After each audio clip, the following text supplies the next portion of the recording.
Jadikanlah kita ni banyak Tuhan untuk kita sembah, seperti mana orang kafir tu ada banyak Tuhan untuk kita sembah. Nabi kata apa? Subhanallah. Subhanallah. Kamu nak tiru apa nama, kamu nak tiru orang kafir punya perbuatan kan?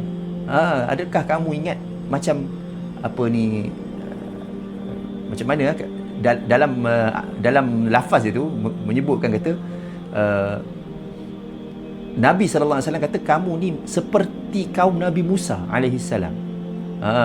Kaum Nabi Musa AS, mereka ni nampak Nabi Musa AS di depan mata. Lepas tu nampak kekuasaan ataupun sihir, orang ahli sihir tu dikalahkan oleh tongkat Nabi Musa tu di depan mata. Nampak depan mata. Kalau kita ni dengar cerita je, ni dia nampak di depan mata.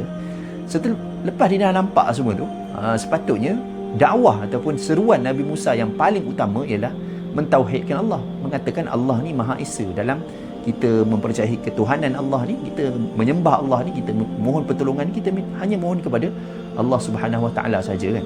Tiba-tiba kaum Nabi Musa cakap apa kepada Nabi Musa? Dia kata apa? Ij'al lana aliha kama lahum aliha.